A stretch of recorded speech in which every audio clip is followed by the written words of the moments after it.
E vai daí, eu ao vir para Lisboa, passei na estação do metro, parei o carro e fui tirar umas fotografias aos outdoors. Vamos ver o outdoor mais de perto.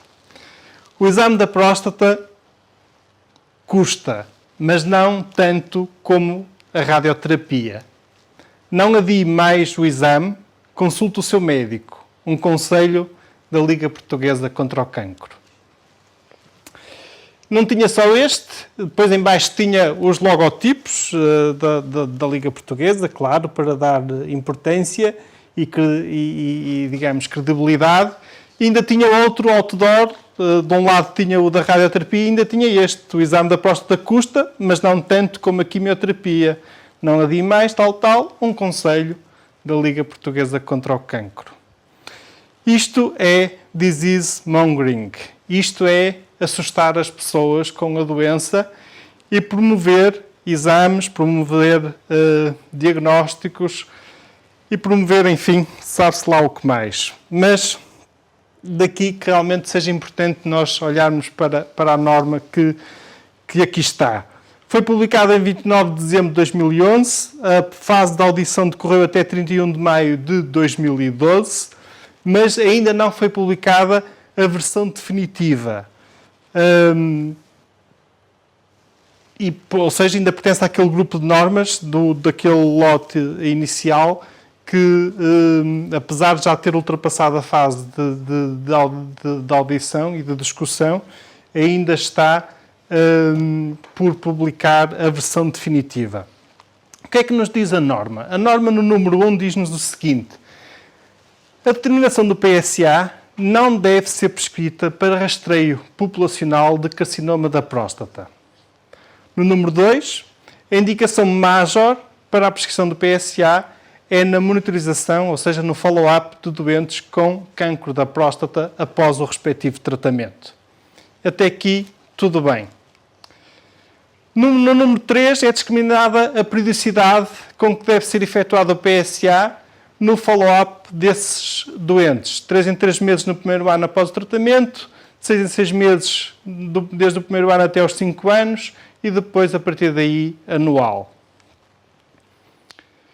Depois, no número 4 e no número 5, diz-nos a norma que o PSA não deve ser prescrito em doentes com estadio avançado de doença, hormonorrefratária, e também não deve ser prescrito a homens com 75 ou mais anos de idade. E depois vem o número 6. E o número 6 diz-nos: é consensual a recomendação da prescrição da determinação do PSA, juntamente com a palpação da próstata, a homens entre os 40 e os 75 anos. Desde que os riscos e benefícios sejam previamente informados e discutidos com o doente. Nível de evidência A, grau de recomendação 1. Ora bom, aqui é que temos um obstáculo. Aqui eu acho que este número é o principal problema desta norma e a principal imperfeição desta norma. É que, na verdade, não é consensual, muito menos a questão dos 40 anos. Fala aqui dos riscos, mas a norma não explicita claramente que riscos é que devem ser abordados e partilhados com o paciente e com os homens. E, por outro lado, no fundo, entra em contradição. Aliás, esta norma é fértil em algumas incoerências. E, desde logo, esta aqui é a principal. É que no número 1 diz-nos que não deve ser prescrita para rastreio populacional e no número 6 diz que realmente é consensual para ser aplicada a homens entre 40 e 75 anos de idade. À partida, dá-nos a entender que, ou os autores parece que nos quiseram dizer que o PSA não deve ser usado num rastreio de base populacional, mas deve ser usado num rastreio oportunístico, num rastreio de base individual. Só que, na verdade, está errado porque não é consensual e muito menos seria consensual aos 40 anos de idade. Porque mesmo nesses casos em que se põe a hipótese deste tema ser abordado de forma partilhada com os pacientes, seria só a partir dos 50 e, em algumas recomendações, só a partir dos 55 anos de idade. Um aspecto interessante é olhar para as referências bibliográficas que suportam cada uma destas recomendações. O número 1 é suportado pela referência bibliográfica aqui, que aparece a azul, a 1 e a 2, sendo a 1 da Associação Europeia de Urologia, sendo a 2 da United States Preventive Service Task Force. Mas, além da entidade, é importante olharmos para o ano. É a recomendação da Task Force dos Estados Unidos de agosto de 2008. Como sabemos, no fundo, esta recomendação da Task Force dos Estados Unidos, já em 2011 a Task Force tinha publicado no Annals of Internal Medicine uma revisão desta recomendação e que foi oficializada a partir de 2012 e em que, no fundo, a Task Force deixou de recomendar ou recomenda que não seja efetuado este rastreio. O ponto 6 é suportado nas referências que vão de 6, 7, 8 e 9 e também a 1. A Task Force fica de fora. E depois, se olharmos para as referências 6, 7, 8 e 9, vemos que, no fundo, temos a referência 8 e 9, que são a mesma referência, é a mesma fonte bibliográfica. E quase todas elas, no fundo, são referências de associações de urologia.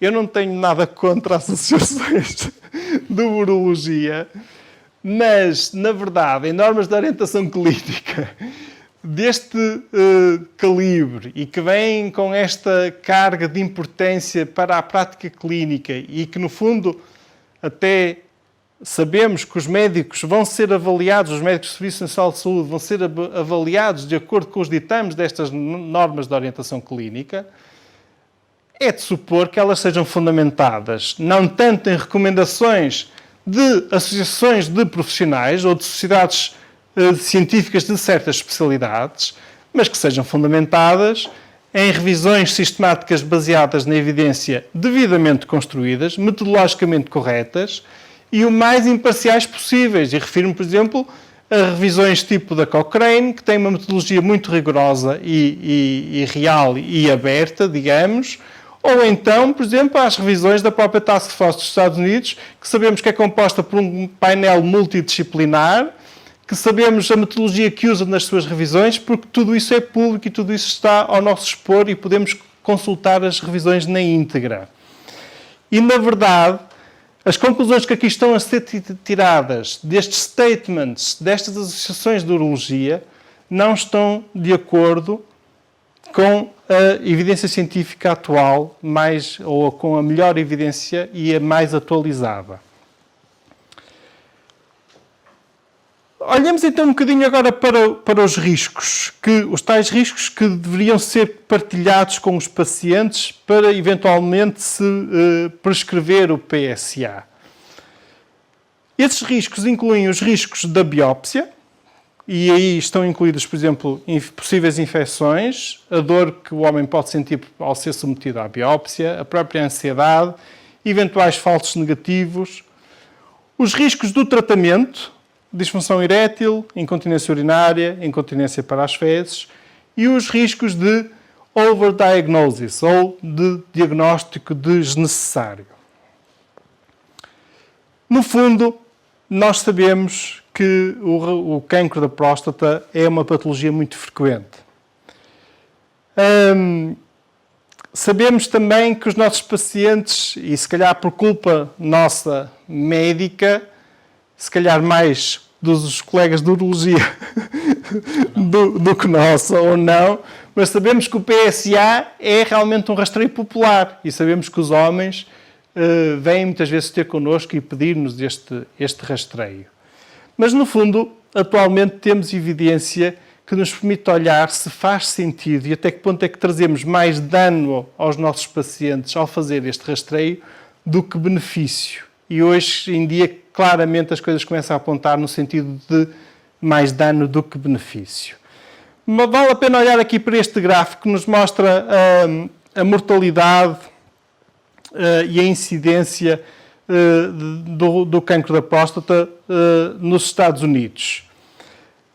O início do rastreio com PSA foi por volta de 1986 e é fácil vermos o grande impacto que isso teve na incidência. Isto é normal, ou seja, cada vez que introduzimos um rastreio de cancro, vamos detectar mais casos.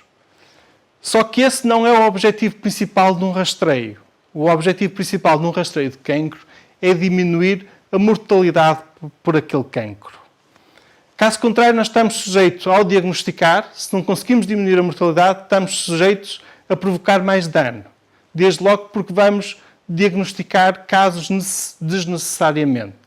Vamos diagnosticar, por exemplo, casos de cancro que nunca se chegariam a manifestar clinicamente e transformamos pessoas saudáveis em doentes oncológicos, com toda a carga e impacto psicológico que isso tem, já para não falar no dano que vem atrás pela intervenção, quando o estado da arte atual não nos permite saber se aquele cancro que detectamos, se é daqueles que vai ficar ali quietinho e por isso nunca se vai manifestar, ou se é daqueles que realmente vai matar o homem e então vale a pena atuar.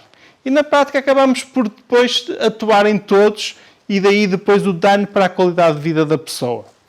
No fundo, nós vemos que aumentamos muito a incidência à custa do rastreio, mas pouco impacto tivemos na redução da mortalidade. E mais, à semelhança, por exemplo, do que acontece com o rastreio do cancro da mama, e é algo muito semelhante, começamos a chegar à conclusão de que o impacto que existiu na mortalidade não veio à custa do rastreio, mas veio à custa da melhoria, digamos, nas estratégias terapêuticas e nas armas e nas ferramentas que temos para tratar o cancro e não tanto por causa do rastreio. Outro aspecto que vale a pena olhar é este gráfico. Vemos aqui a proporção de cancros da próstata que têm sido diagnosticados ao longo dos anos.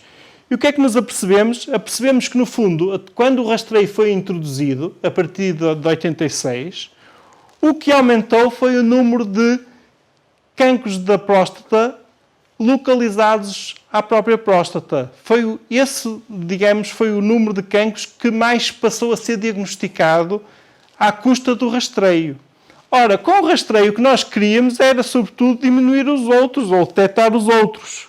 E aí também não conseguimos ser eficazes. Em termos de proporção, no estudo europeu, há sobretudo aqui dois ensaios clínicos que são fundamentais, digamos, quando analisamos a questão do rastreio de cancro da próstata, o PLCO Trial, que nem sequer é referido na NOC, na norma, e depois temos o estudo europeu. No PLCO Trial não houve diminuição da mortalidade, no estudo europeu houve uma ligeira redução da mortalidade no grupo rastreado em comparação com o grupo não rastreado. Mesmo assim, nesse estudo em que existiu essa redução de mortalidade, os dados que foram publicados ao fim de 9 anos mostraram-nos que era necessário convidar 1.410 homens com rastreio anual para evitar uma morte por cancro da próstata. Mas, ao mesmo tempo, tínhamos um aumento de incidência de 70% e provocávamos 47 diagnósticos desnecessários.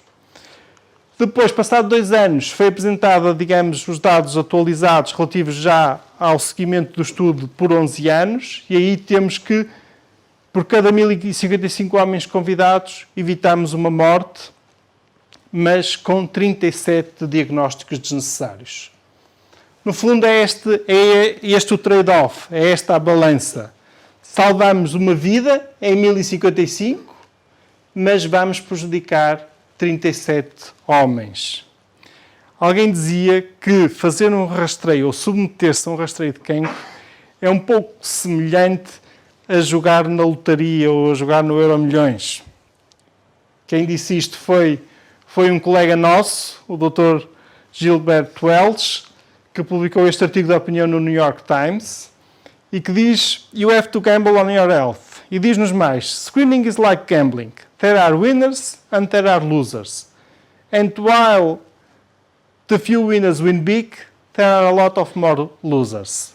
É que, na verdade, quando olhamos para aquela balança, quando eu vou fazer um rastreio, eu sei que a probabilidade de eu ter e ganhar o euro milhões é 1 em 1055. É uma probabilidade pequena. A probabilidade de eu sofrer dano por causa de me submeter ao rastreio é 30, e dano considerável, é 37 em 1055. É uma probabilidade bastante maior. Também há quem compare esta questão do rastreio de cancro às apólices de seguro, não é? Nós, quando contratamos um seguro, contratamos na esperança de nunca ter o acidente. E pronto, à partida temos aí já um custo e um dano associado, que é o custo do seguro. Esperamos é depois ter a sorte de, se tivermos o acidente, estarmos salvaguardados. Bom, continuando a olhar para a NOC. A NOC, no número 7, ainda nos diz que a terminação da relação PSA livre total deve ser prescrita quando o resultado da PSA total se encontra entre 4 e 10 e a palpação prostática é negativa. Isto também não é nada consensual. E ainda por cima diz-nos aqui que fala-nos em evidência, nível de evidência A, grau recomendação U. O up-to-date diz-nos claramente there is no consensus em usar os testes de modificação de PSA, onde depois mais especificamente fala desta relação PSA livre total como forma de reduzir o número desnecessário de biópsias. E quando olhamos para o algoritmo da norma, então aqui realmente é complicado encontrar coerência nesta norma. E eu pessoalmente acho que este algoritmo deveria ser todo ele revisto, não é?